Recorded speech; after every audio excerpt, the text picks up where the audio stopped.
विशाल दादाचा फोन आला आणि म्हणाला, गीता तुझी वहिनी गेली ग. सकाळीच तिने शेवटचा श्वास घेतला ग. बोलताना दादाचा कंठ दाटून आला होता. मी एकदम स्तब्ध झाले. कधी ना कधी ही बातमी दादाकडून मला कळणार हे मला माहीतच होतं. वहिनीला ब्लड कॅन्सर झाला होता हे दादाकडून कळाल्यापासून माझ्या मनात सारखी भीतीची चाहूल होत होती. डॉक्टरांनी सांगितलेलं कधीही वहिनी देवाघरी जाऊ शकते. मी तर दररोज देवाकडे वहिनीला आयुष्य दे म्हणून प्रार्थना करत होती. पण तसं घडलं नाही. वहिनीचं वय 32 वर्षाच्या आसपास होतं. हे वय मरायचं थोडीच असतं. तिने अजून खूप आयुष्य जायचं होतं. मुले छोटी आहेत म्हणून माझा हुंदका फुटला. माझा मेंदू बधीर झाल्यासारखं झालं. हाता पायातली शक्ती कोणी ओढून नेतं असल्यासारखं मला झालं. पण काही पण करून मला दादाकडे जावेच लागले. त्याला मला धीर द्यावाच लागेल. त्यामुळे मी बॅग भरली आणि घरच्यांना फोनवर कल्पना देऊन मी निघाले. माझ्या सासरची सगळेच देवदर्शनासाठी खूप लांब गेले होते. माझी तब्येत खराब होती त्यामुळे मी त्यांच्यासोबत गेली नाही. कारण देवाला पण माहीत असेल की माझी आणि वहिनीची शेवटची भेट व्हावी. त्यासाठी देवाने मला त्यांच्याजवळ बोलावले नाही. मला इथे घरी बसवलं. कपाट उघडताना मला कपाटात वहिनीने दिलेली चंद्रकोर पैठणी साडी मला दिसली. ते चंद्रकोर पैठणी बघताच मला जुने दिवस आठवू लागले. दादाला काही कामानिमित्त मुंबईला जायचं असतं आणि त्यामुळे वहिनी पण दादासोबत जाणार होती. कारण का वहिनीला पण मुंबई पाहायची होती आणि ते दोघे जाणार म्हणून मी पण त्यांच्या मागे लागले. त्यावेळेस माझं लग्न झालं नव्हतं. मग दादा आणि वहिनीने मला हसत त्यांच्यासोबत घेऊन गेले. दादाचं काम झाल्यावर एक दिवस आम्ही मस्तपैकी मुंबई फिरलो. मग आम्ही आईसाठी आणि सगळ्यासाठी कपडे घेण्यासाठी एका कपड्याच्या दुकानात गेलो. आईसाठी एक छान साडी आणि माझ्यासाठी 2 ड्रेस घेतले. वहिनीला एक चंद्रकोर पैठणी खूप आवडली होती. पण त्याच्यावर जास्त किंमत असल्यामुळे वहिनीने म्हणाली की मी साधी एखादी साडी घेते. पण दादा म्हणाला, असू दे, मला माझ्या पाकिटातून पैसे द्यावे लागणार आहेत, तुझ्याकडचे नाही द्यावे लागणार. असं हसत खेळत ती चंद्रकोर पैठणी दादाने वहिनीसाठी घेतली. मी तेव्हा अल्लड होते. मग मी विचार केला की वहिनीने तिच्यासाठी किती महागातली साडी घेतली आणि मला फक्त ड्रेस घेतले. म्हणून मी जरा नाराज झाले. मी मग घरी गेल्या गेल्या आईपाशी वहिनीची तक्रार केली की वहिनीने मला तिच्यासारखी साडी घेतली नाही म्हणून. मग काय मी आगीत तेल ओतल्यासारखं झालं. दादा कामावरून घरी आल्या आल्या आईने त्याच्या पुढे किरकिर केली, अरे विशाल, स्वतःची नाही तर मनाची तरी लाज ठेव. अगं आई, आता मी काय केलं? करून स्वरून आता म्हणतोस की मी काय केलं आहे? अरे मला आणलीस तू 2,000ची साडी, तुझ्या बायकोला आणली 3,000ची चंद्रकोर पैठणी आणि तू गीतासाठी साडी का नाही आणली? तिचं पण वय साडी घालायचं झालं आहे. आता 1-2 वर्षांनी तिचं पण लग्न करायचं आहे. मग तुम्हा दोघांना एवढं पण समजत नाही का? हिला पण वहिनीसारखी साडी घ्यावी. अगं आई, मी तिला 2 ड्रेस घेऊन दिलेत की. अरे बायकोला घ्यायचं म्हटल्यावर तुझ्याकडे पैसे असतात आणि आम्हा दोघींना काय घ्यायचं म्हटल्यावर तुझी किरकिर सुरू होते. अगं आई, एवढ्या लवकर तिला साड्या कशाला घ्यायच्या? म्हणून मी तिला भारीतले 2 ड्रेस घेऊन दिले आहेत. आई म्हणायला लागली, तुझे बाबा होते तेव्हा त्यांनी माझी खूप हौस मौस केली. आता तुझ्या भरोश्यावर आम्हाला राहावं लागतंय. जसं तू राहा म्हणेल तसं आम्हाला राहणं भागच आहे बाळा. विशाल दादा काहीच बोलला नाही. आई खूप वेळ बडबड करत होती. मग वहिनीने तिची चंद्रकोर पैठणी आईच्या मांडीवर ठेवत म्हणाली, आई, ही पैठणी आपण गीताताईच्या लग्नात देऊ, त्यांना खूप छान दिसेल. पण आईने वहिनीकडे रागाने पाहिला आणि ती पैठणी रागात फरशीवर फेकून दिली. नको आम्हाला ही पैठणी. आम्ही काय या पैठणी वाचून मरणार नाही. इतकाच पुळका होता तर आधीच घेऊन यायचं ना. दोघीला पण सेम पैठणी. आता हा देखावा कशासाठी? ही पैठणी तुलाच राहू दे. असं म्हणून आई मुद्दामच मोठ्या मोठ्याने रडू लागली. तुझे बाबा मला राणीसारखे ठेवत होते. आता तुमच्या दोघांच्या तालावर मला आणि माझ्या मुलीला नाचायला लागतंय. खूप वेळ झालं ती साडी तशीच तिथं पडून होती. मग नंतर वहिनीनेच ती साडी घेतली आणि मस्तपैकी घडी घालून ठेवून दिली.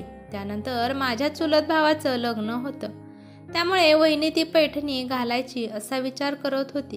कारण का दादा तिला सारखा म्हणायचा, मी घेतलेली चंद्रकोर पैठणी का घालत नाही. मग ती म्हणायची, वेळ आल्यावर नक्कीच घालेल. त्यामुळे लग्नासाठी ती पैठणी घालायचं असं ठरवते आणि ती घालते सुद्धा. आणि सगळे तयार होतात लग्नाला जाण्यासाठी. वहिनी एकदम त्या निळ्या रंगाच्या चंद्रकोर पैठणीमध्ये एकदम लक्ष्मीसारखी दिसत होती. मग बाहेर जाता जाता माझी आई दादाला म्हणाली, अरे असले कसले कपडे घातलेस तू. अगं आई, काय झाले आता या कपड्याला, डाग लागला आहे कसला तरी पाठीमागे. हो ग आई, मी पाहिलंच नाही. अरे लक्ष कुठे असतं तुझं. लोक काय म्हणतील. बायको बघा कशी अप्सरासारखी नटली आहे आणि तिचा नवरा कळकुट्या कपड्यांवर लग्नाला आला आहे. असं म्हणाल्यावर दादासोबत वहिनी पण आतमध्ये जाते आणि ती पैठणी बदलते आणि दुसरी साडी घालते आणि दादा पण दुसरे कपडे घालून येतो. समोर पाहतो तर वहिनीने दुसरी साडी घातलेली असते. अगं किती सुंदर दिसत होती तू त्या पैठणीमध्ये. का तू ती साडी बदलली. अहो, मला त्या साडीमध्ये खूप उकडत होतं, त्यामुळे मी ती साडी काढली. दादाला समजलं होतं, पण आईपुढे त्याचं सुद्धा काही चालत नव्हतं. त्या दिवसापासून वहिनीने ती पैठणी कधीच घातली नाही. वहिनी दरवर्षी त्या पैठणीला व्यवस्थित क्लीन करून घडी करून वहिनी त्या कपाटात नेऊन ठेवायची. वहिनीला आईचं बोलणं जिव्हारी लागलं हे मला कळत होतं. अचानक वडील गेल्यामुळे आईची ती चिडचिड होत होती. ती सगळा राग वहिनीवर काढत होती. वहिनीला तर खूप दुष्टपणे वागवत होती माझी आई. आणि मी पण कधी कधी कळत नसल्याने वहिनीच्या खोड्या आईला जाऊन सांगायची. दादापेक्षा मी लहान होते म्हणून माझा खूप लाड करत होती. मला वडिलांची उणीव भासू नये म्हणून दादा अतोनात प्रयत्न करत होता. शिवाय आईला वाटायचं की आम्ही दोघी दादाच्या आश्रयामध्ये राहतोय. दादाला आई सतत टोचून बोलायची, घालून पाडून बोलायची. स्वतःच्या तंद्रीतच असतो सारखं बायकोचं कौतुक सांगतो. आईची बहिणीची काळजी अजिबात घेत नाही तो. आम्हा 3 बायांचा लोड कसा माझा दादा झेपत असेल तर त्यालाच माहिती. बिचारा माझा दादाचं एक फोटोशॉप होतं, पण त्यात मध्ये पुष्कळ पैसे त्याला मिळत होते. पण तो घराचा पूर्ण भार उचलू शकत होता एवढं नक्कीच तो कमावत होता. कधी कधी बेताने वापरला तरी शेवटच्या अखेरी पैसे अपुरे पडायचे. एकदा दिवाळीला दादाकडे पैसे नव्हते आणि दादा म्हणाला, आई आपण या दिवाळीला कोणालाच कपडे नको घ्यायला आणि घरात सुद्धा जे उपयोगी असेल ते सामान आहे तेवढंच आणू. पण आई म्हणाली की तुझ्या बहिणीसाठी कपडे तर घ्यावेच लागणार आहेत. शेवटी दुसऱ्याच्या घरी जाणार आहे. किती दिवस आपल्यापाशी राहणार आहे. जोपर्यंत आपल्यापाशी आहे तोपर्यंत तिची हौसमौस करून घेऊ. दादाने मान हलवून ठीक आहे म्हणाला. मी कपडे घालून सगळ्या घरात हिंडत होते आणि माझी वहिनी पण माझ्याकडे कौतुकाने पाहत होती. इतर कुणालाच कपडे घेतले नाही आणि नणंदला कपडे घेतले म्हणून वहिनीच्या चेहऱ्यावर कोणतीच नाराजी दिसत नव्हती. ती मनापासून माझं कौतुक करत असायची. आई मात्र वहिनीचा सतत रागराग करायची. एका महिन्याने वहिनीला दिवस गेल्यावर पण वहिनीने खूप कामं केली. आई एका सुद्धा कामाला हात लावत नसायची. बघता बघता वहिनीला 9 महिने पूर्ण झाले आणि वहिनीला एक मुलगा झाला. वहिनी आणि दादा कुठे बाहेर जायचे म्हणाल्यावर लगेच आईचा पहारा चढायचा. आईला तोंड फुगून बसायची. ते दोघे माघारी आले की आईच्या तोंडाचा पट्टा सुरूच आणि म्हणायची, अरे विशाल, घरात लग्नाला आलेली बहीण आहे, तिचं उरकायचं पाहून कुठेही फिरत बसतो बिनकामाचं आणि पैसे खर्च करत असतो. आधी बहिणीला तिच्या सासरी पाठव, मग कुठे फिरायला जायचे आहे खुशाल जावा तुम्ही दोघे. कधी वहिनीने दारात आलेल्या मोगऱ्याच्या फुलाचा गजरा डोक्यात घातला किंवा नवीन कानातलं किंवा गळ्यातलं तरी घातलं तरी आई किरकिर करायची. अगं महाराणी, सगळा वेळ नटण्या थटण्यातच लावणार आहे का. या तुझ्या मुलाला बघ, मी कवर पाहू, तुझा तो मुलगा आहे, तुझं तू बघ, असं तिला घालून पालून बोलायची आई. मुलाला जन्माला घातलंय, मग तुझं लक्ष नको का मुलाकडे. वहिनी दादासंग पार्टीला निघाली तरी वहिनीनी नवीन साडी, मॅचिंग ब्लाऊज, बांगड्या, गळ्यातलं असं मस्तपैकी तयार झाली की आई तोंड वाकडं करून म्हणायची, मुलं झाली तरी नटायची काय हौस हिची कमी होत नाही. नटरंगी कुठली. वहिनीने छान नटावं, छान साडी घालावी आणि त्याच्या संग जावं असं दादाला सारखं वाटायचं. वहिनी नटली की दादाचा चेहरा आनंदाने खुलायचा. तो स्पष्ट दिसत होता. दादाचा तो आनंदाचा चेहरा बहुतेक आईला तोच पाहवत नव्हता की काय. कशाची ईर्ष्या होती एवढी तिलाच माहीत. आईला वाटत होते की वहिनी दादावर जादू करतीया. वहिनीला दादासोबत जास्त करून आई बाहेर लावत नसायची. विशाल दादा संध्याकाळी आला म्हणजे काही ना काही वहिनीबद्दल बोलत असायचे, त्याला सांगायची. पण विशाल दादाला माहीत होतं की वहिनी कोणत्या स्वभावाची आहे. तो फक्त आईला हा हा करायचा. वहिनीचा गोड स्वभाव, त्याच्यामुळेच तो तिच्या प्रेमात पडला होता. ती कुणाला एक शब्द सुद्धा उलट बोलत नव्हती. आई सदैव तिचा अपमान करायची. आई वहिनीच्या माहेरच्या गरिबावरून तिला सारखी घालून पाडून बोलायची. पण वहिनी कधी आईला उलट बोलत नव्हती. फारच वहिनीच्या मनाला लागलं तर खोलीत जाऊन एकटीच रडायची. तिच्या रडण्याचा थोडासा आवाज मला ऐकायला यायचा. वहिनीचा एक लहान भाऊ बारका होता. तो सध्या 10वीत शिकत होता. वहिनीची आठवण आली म्हणून तो एका रविवारी आमच्या घरी आला. भावाला पाहून वहिनीला पण खूप आनंद व्हायचा आणि ती पण आपल्या भावाच्या आवडीचा पदार्थ करत असायची. हे बघून आईच्या संतापाचा पारा चढायचा आणि वहिनीला टोचून म्हणायची, आज तर एका बाईचा उत्साह उतू चालला आहे. असू द्या, त्याच्या निमित्ताने आम्हाला बी खायला मिळतील 2 पदार्थ वेगळे. एक महाराणी मला एक सांगा, तुमचा भाऊ हात हलवत कसा येतो सारखा तुमच्या घरी? बहिणीकडे येताना मोकळ्या हाताने येऊ नये हे त्याला माहीत नाही का?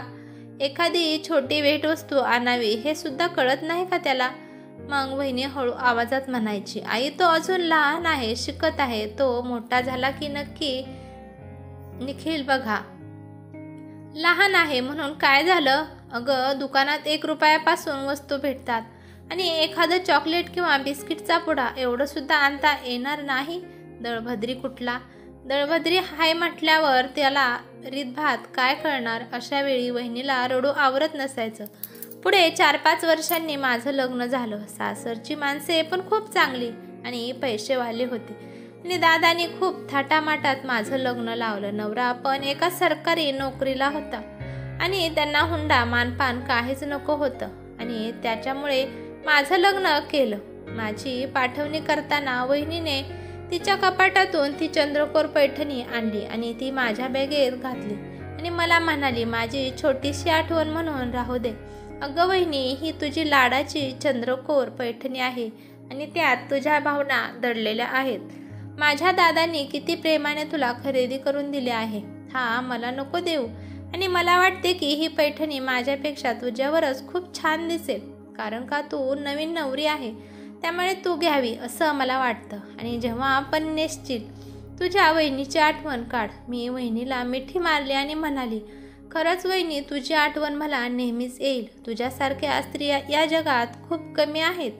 इतक्या उदारमनाच्या, दुसऱ्याचा विचार करणाऱ्या, कधीही तोंडातून तक्रारीचा सूर न काढणारे. मी तुझ्यासारखं बनण्याचा वहिनी नक्कीच प्रयत्न करेल. माझं सासरचं घर भरलं गोकुळ होतं. एक धाकटा दीर आणि लग्न झालेली नणंद आणि सासू सासरे. कुठल्याही जोडप्याप्रमाणे आम्हा नवरा बायकोला एकमेकांच्या सहवासात जास्तीत जास्त वेळ घालवावा असं वाटे. संध्याकाळी नवरा घरी आल्यावर आम्ही दोघं बाहेर फिरण्याचा बेत असायचा. मग आमच्या मागं छोटा दीर लागायचा. मी पण येऊ का तुमच्याबरोबर असा म्हणायचा. पण सासूबाई म्हणायच्या, नको, तुला अभ्यास आहे, तू अभ्यास करत बस. तेव्हा मला आठवलं, मी नेहमी दादा आणि वहिनीच्या मध्ये लुडबुड करण्यासाठी बाहेर पडायची. मला स्वयंपाकात सासूबाई नेहमी मदत करायच्या, पण माझी आई वहिनीला एका कामात सुद्धा मदत करत नव्हती. लग्न झाल्यावर दादा प्रथमच मला भेटायला आला होता आणि त्याने येताना भरपूर वस्तू आणल्या होत्या आणि सासूबाई खूप कौतुकाने या वस्तू सगळ्यांना दाखवत होत्या आणि माझ्यापाशी येऊन म्हणाल्या, अगं गीता, तुझा दादा आला आहे, त्यासाठी जरा पक्वानाच बनव. हा शब्द आठवताच मला वहिनीची आठवण आली. वहिनी तिच्या भावासाठी काय बनवायची म्हणल्यावर आई धुसफूस करायची, पण माझी सासू स्वतःहून मला सांगायची की दादासाठी काहीतरी बनव. माझं मन आनंदाने भरलं आणि माझ्या सासूची आणि माझ्या आईची मी तुलना करू लागली. लग्न जमल्यावर आईने मला सांगितलं होतं, हे बघ रुपाली, तुझा नवरा तुझ्यापेक्षा देखणा आहे, त्यामुळे सारखं नटून थटून राहायचं, असा विचित्र अवतार करून घरात वावरायचं नाही. ते ऐकून माझ्या मनालाच लागलं. कारण का मुलीने नटलेलं चालतं आणि वहिनीने नटलेलं आईला का चालत नाही? मग मी आईला म्हणायचे आहे, आई, वहिनी नटल्यावर तू तिला कशी वागवतेस? मग ती म्हणायची, गीता, तुझी वेगळी गोष्ट आणि तिची वेगळी गोष्ट आहे. माझ्या सासरला कोणताही सण आला, कोणताही कार्यक्रम आला तर मला हमखास नवीन साडी सासूबाई आणायच्या आणि छानपैकी मला तयार करायच्या आणि कौतुकाने सांगायच्या, बघा माझी सून किती सुंदर आहे. पण माझ्या माहेरी माझ्या लक्ष्मीसारख्या वहिनीला आई सतत धाऱ्यावर धरायची. एक दिवस सुद्धा बिचारी वहिनी सुखाने राहिली नाही. मला वाटतंय दादाच्या आणि वहिनीच्या आयुष्यात विष आईनेच पेरलं. सतत टोमणे मारायची. जगायला कंटाळली बिचारी. माझे लग्न झाल्यावर वहिनीला एक मुलगी झाली. ती मुलगी सेम वहिनीसारखी दिसत होती आणि आईच्या अशा बोलण्यामुळेच वहिनीला जगण्याची इच्छा नव्हती वाटत. त्यामुळे एवढा मोठा कॅन्सर होऊन सुद्धा तिने कोणालाच सांगितलं नाही आणि घरकामाचा डोंगर उपसत राहिली. दादाला तिची फाईल सापडली आणि कळाली, पण तोपर्यंत खूप उशीर झाला. मी लगेचच माहेरी निघाली तर वहिनीचं प्रेत यात्रेची तयारी चालू होती. मी बरोबर तिची चंद्रकोर पैठणी आणलेली मी वहिनीला घातली आणि तिला आदराने नमस्कार केला आणि आई मला म्हणाली, अगं गीता, हे काय करत आहेस? अगं, इतकी छान पैठणी आहे, तिला कशाला घातली तू? काही क्षणात त्याची राखरांगोळी होईल. होऊ दे. मी पण तिला रागाने म्हणाले. माझ्या डोळ्यासमोर वहिनीचं नवरीसारखं दृश्य डोळ्यासमोर दिसत होतं. सुंदर चेहरा, तोंडावर नेहमी हसू, डोळ्यात नव्या संसाराची कवळी स्वप्न. तिरडी उचलताना आई मोठ्याने रडू लागली, पण मला तिच्या रडण्यात आपलेपणा जाणवत नव्हता. दादा तर दगडच बनला होता. दोन्ही मुलं आईकडे बघत होती. मोठ्या मुलाला समजत होतं म्हणून तो रडत होता आणि छोट्या 3 वर्षाच्या चिमुकलीला हे काय चाललं आहे ते समजतच नव्हतं. त्यामुळे ती फक्त इकडे तिकडे पाहत होती. मी पटकन तिला उचलून घेतलं आणि दहनविधे उरकून घरी आलो आणि मी दादाला म्हणाले, दादा, हा मुलगा मोठा आहे, त्यामुळे तो तुझ्यापाशी राहू दे आणि थोडा मोठा झाला की त्याला हॉस्टेलला घाल. इथं आईपाशी अजिबात ठेवू नको. आणि ही तुझी छोटीशी चिमुकली, हिला माझ्यासोबत घेऊन जाणार.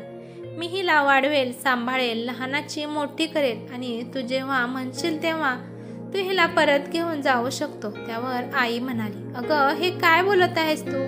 कशाला तुला त्रास करून घेते हिला नेहून? अगं आई, मला कसला त्रास होणार नाही ह्या चिमुकलीमुळे.